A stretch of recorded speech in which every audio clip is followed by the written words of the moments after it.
Hello and welcome to this Times Network special.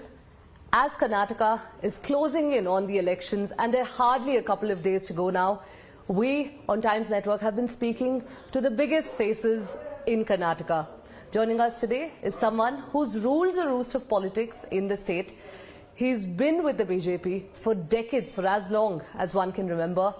And today, we are being joined by Karnataka Chief Minister, Mr. Basavaraj Bommai. Sir, many thanks for speaking to the Times Network and making time out for this. Sir, I'm just going to, jump right into it. The elections are just hardly about 3 weeks away now. We can quite literally count the days on our fingers, sir. How is the atmosphere in the BJP camp? How confident is the party? And how confident are you leading the party into the elections? There is a great euphoria in BJP camp. And we have done our homework very well for the last 6 months. And we are ready for the battle and battle to win. And our workers are extremely confident, and so does all our supporters. And every time I go out on a tour, I come back with more confidence than ever before. Okay, all right. So if we go back a couple of months now from the time that you've been at the helm of affairs in Karnataka, it has really been quite a rocky ride for you. It wouldn't be wrong to say that you've been quite literally thrown with a lot of problems, and you've tackled all of it quite well, if we would say that. So are you, of course, looking for another term, sir, now as Chief Ministership? Is that something that you're going in with? There's also... See, I'll put it like this, that in 2018 election, even though BJP got 104 seats, it was a #1 party, there was unholy alliance between Congress and JDS. In almost 1.5 years, they had ruled. Secondly, there was a COVID for almost 2 years. So almost 3 years, we were stuck with either coalition nonsense or a COVID fear. So only we had 2 years to perform. And that 2 years we have performed very well, I must say. Therefore, my party needs, it deserves, the way we have tackled COVID and the way we put back economy back into this thing, my party deserves another 5 years for a good governance in Karnataka. Okay.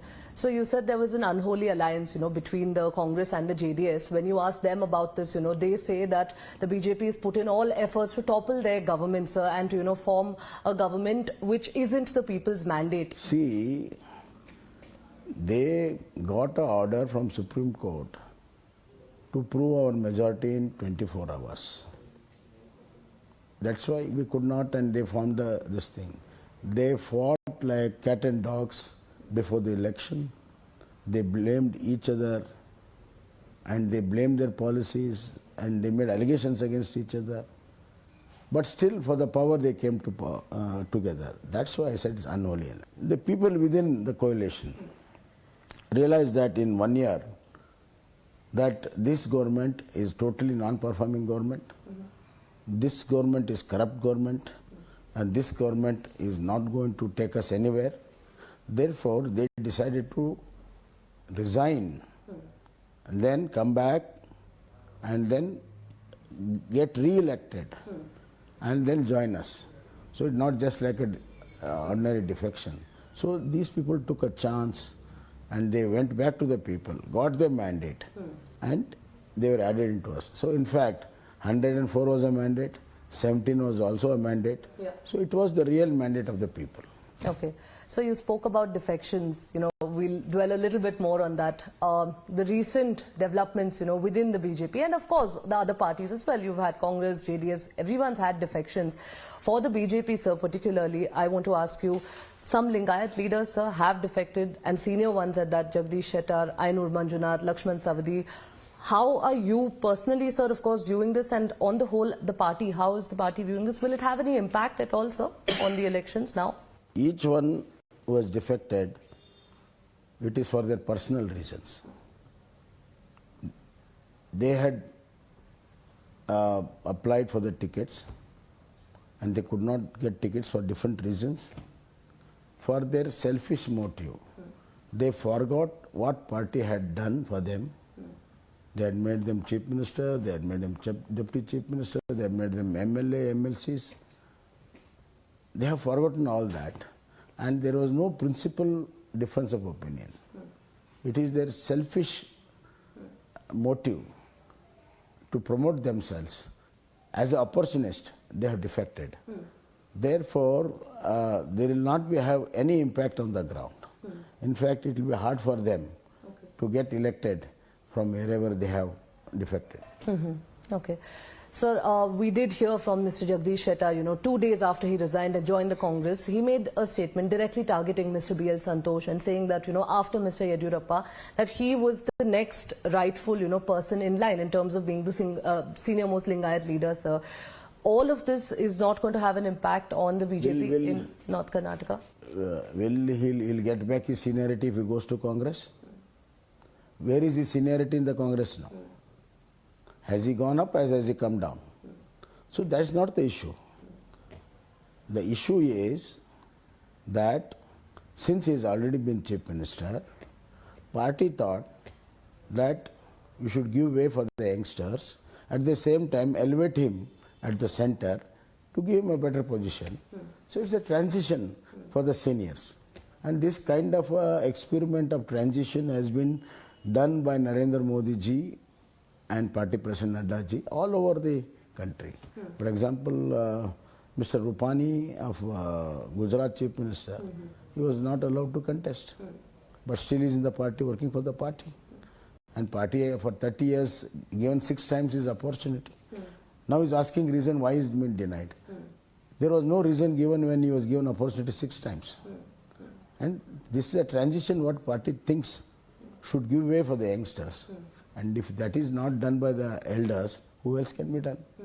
So, as I said, it's opportunist to blame the party for their own selfish motives. They have defected.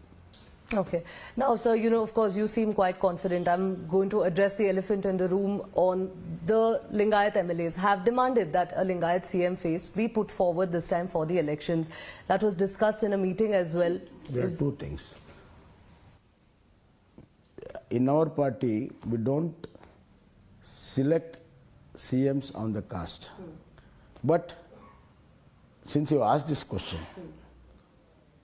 I don't want to answer this the way which I am going to answer now, but I am even forced because of your question.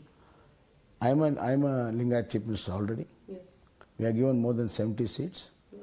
So there will be a dominance of supporters from which there is a support by Lingayats for last 30 years. It continues. So the dynamics, the caste dynamics depends a lot on the support, ground swelling support.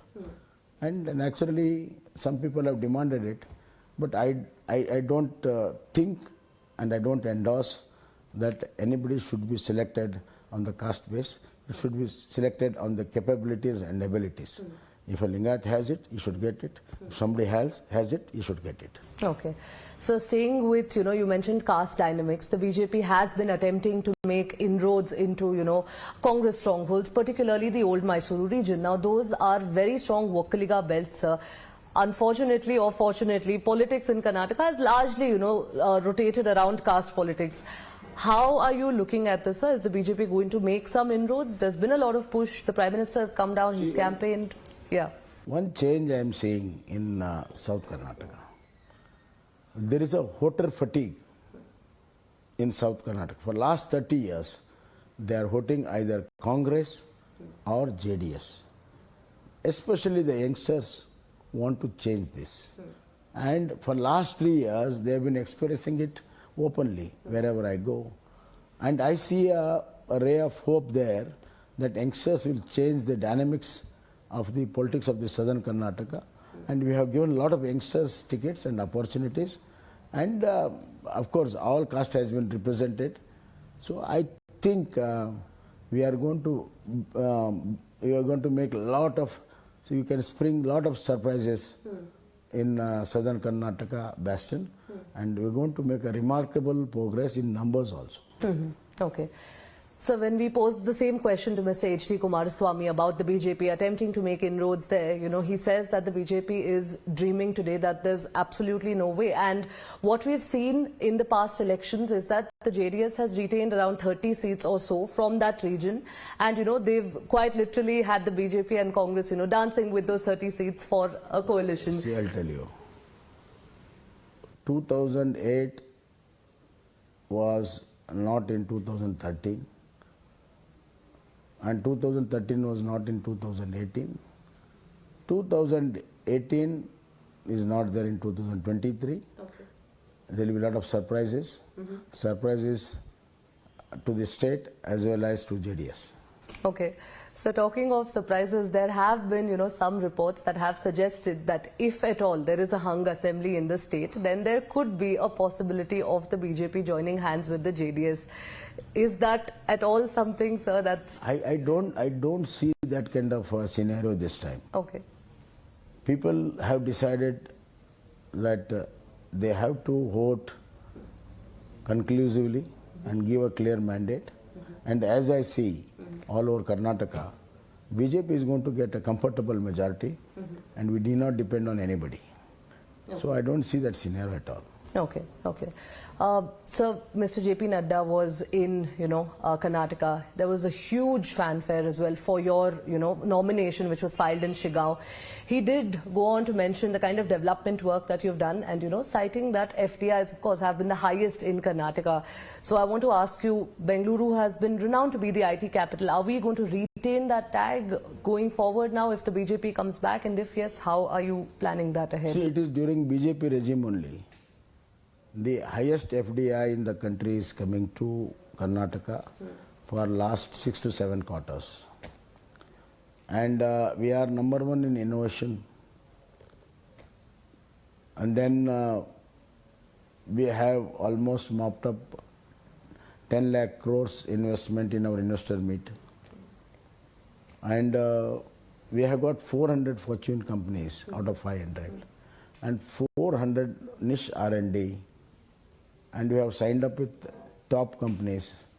So the position of Bangalore as a Silicon Valley of the East will continue and probably will give run for the money in the western coast of America.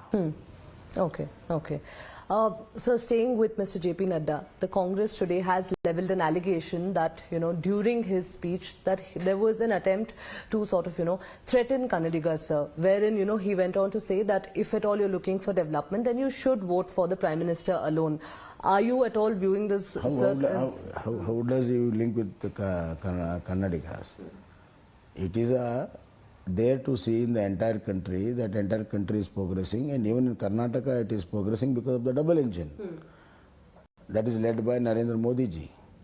And I don't want to reveal figures, but this time we have got more than 7,000 crores in railways, 6,000 kilometers in national highway. We have got 2 major ports sanctioned, and we have got helicopter manufacturing unit, defense services, and huge investment is coming in different fields. And then there was a mega textile park sanctioned in Gulbarga, which gives 1 lakh jobs. Yes. So this is the benefit of double engine government led by Narendra Modi. That's what he meant. So these Congress people try to find fault of nothing. They don't have any other business. They don't think of progress. So they want to do cherry picking here and there, which people are not interested. Okay. So you spoke about the development under your tenure, and under your chief ministership.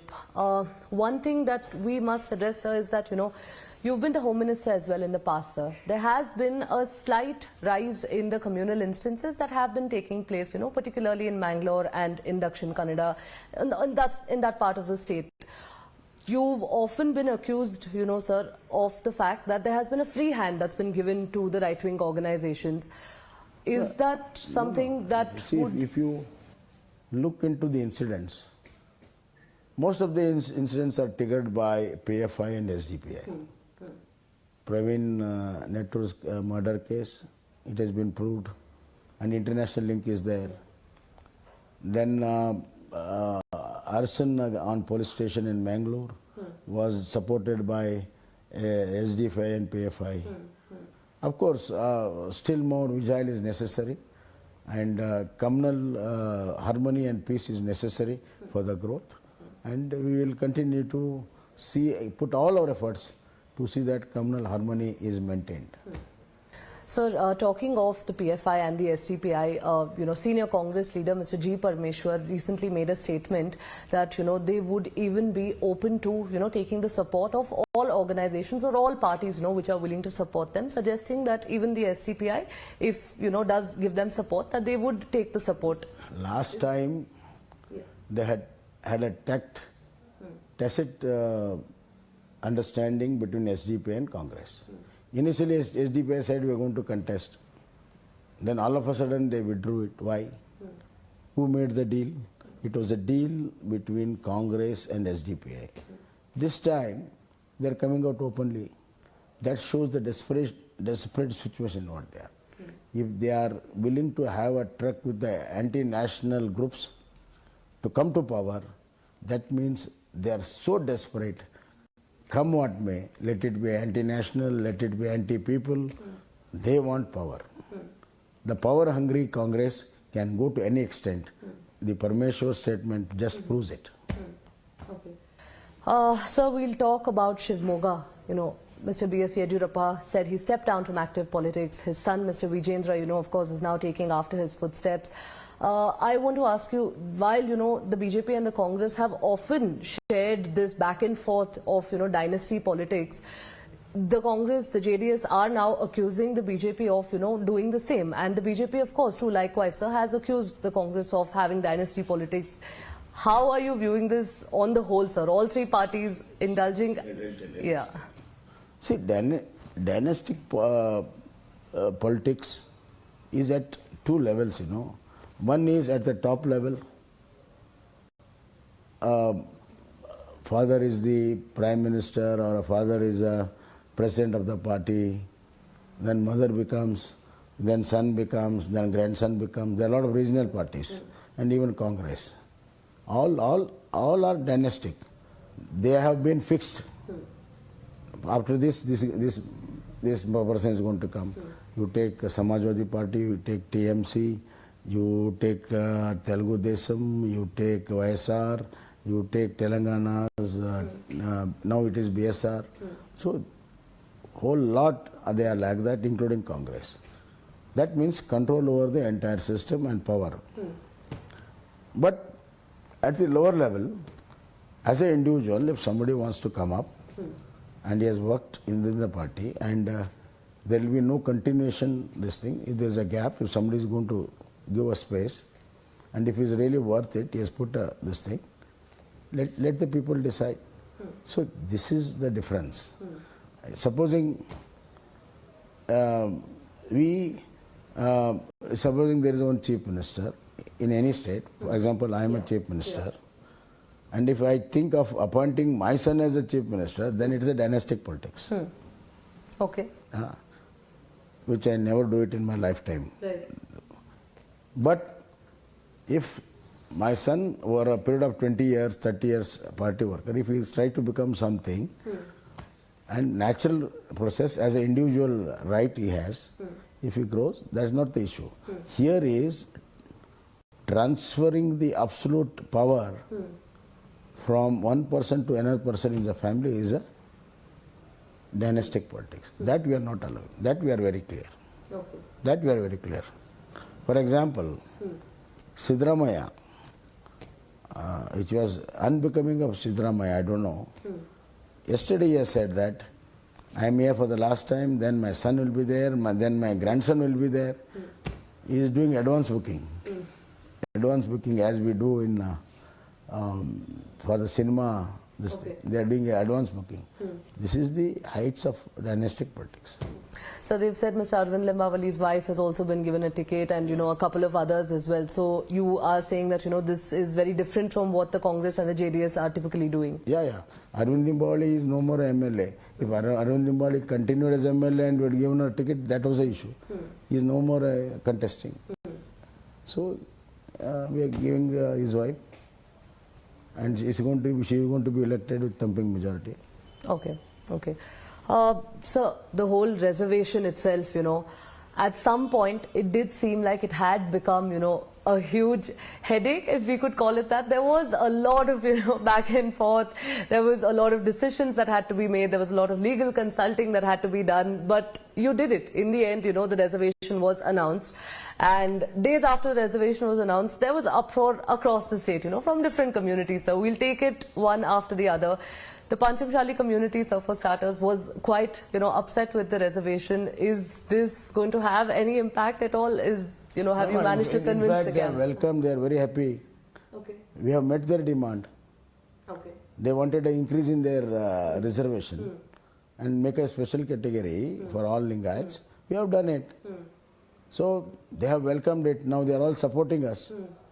And we have done it to Okalga communities also. And they are also very happy. And then we have increased the quota for SC/STs, and internal reservation also has been made. So it is what those communities were agitating for a long time. We have met all their demands, and we have got our own legal thinking and legal planning.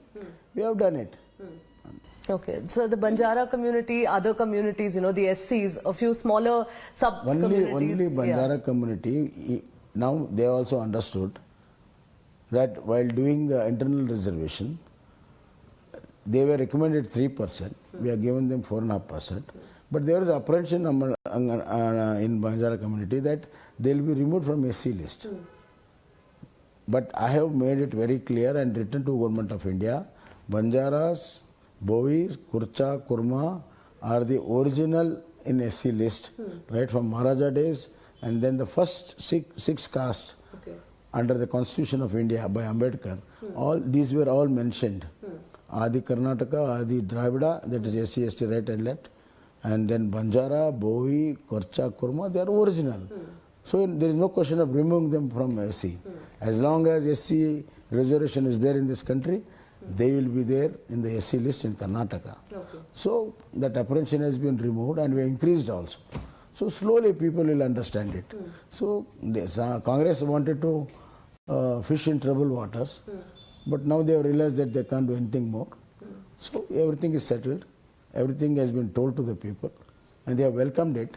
Majority of the people have welcomed it, and you can see the ground swelling support for our reservation policy when you go for the elections.